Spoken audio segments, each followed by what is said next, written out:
جب ایک دفعہ کسی نے شداد سے کہا کہ خدا پر ایمان لے آؤ اور اس کی وحدانیت کو مان لو تو اللہ رب العزت تمہیں جنت دے گا اور تمہاری بادشاہی اور زیادہ بڑھ جائے گی، تو اس کے دماغ میں خود سری بھری ہوئی تھی اور وہ منکر ہو چکا تھا۔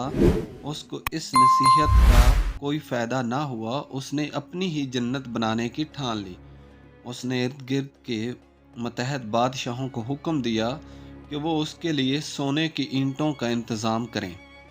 تمام بادشاہوں نے اپنی بادشاہی کے مطابق سونے کی اینٹیں دیں، یاقوت لائے گئے اور اس کے علاوہ چاندی کی اینٹیں بھی مہیا کی گئیں۔ 12 سال تک اس نے جنت تیار کروائی، جس کے لیے ماہرین کاریگر جو ہے وہ کام پر لگائے گئے۔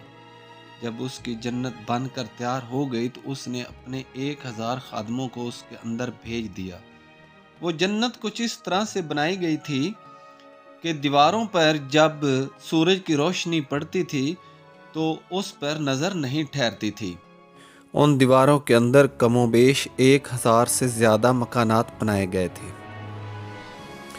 اور وہ بہت بڑی جنت تیار کی گئی۔ جب تیار ہو گئی تو اس نے اپنے خادمین کو اس کے اندر بھیج دیا تاکہ جب شداد اس کے اندر داخل ہو تو وہ اس کا استقبال کریں۔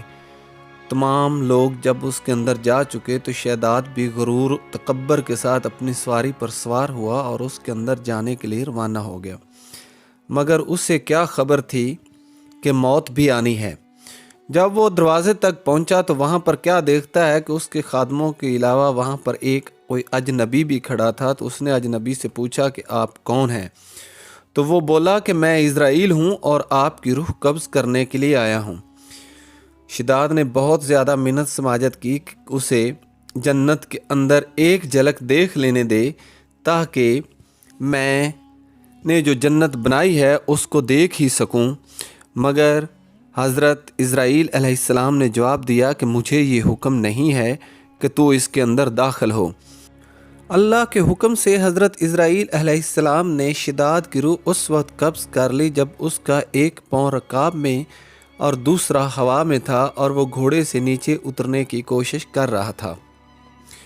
تو اس طرح یہ کافر اپنے انجام کو پہنچا، مگر اس کے فوراً بعد ہی حضرت جبرائیل امین نے ایک ایسی چیخ، زوردار چیخ لگائی، آواز نکالی کہ وہ جنت ایک ہی لمحے میں تہس نہس ہوگی اور وہاں پر وہ ایک ڈھیر بن گئی جیسے کہ یہاں پر کچھ تھا ہی نہیں۔ اور اس طرح شداد کی 12 سال کی بنائی ہوئی جنت ایک ہی لمحے میں خدا کے حکم سے نیست و نابود ہو گئی۔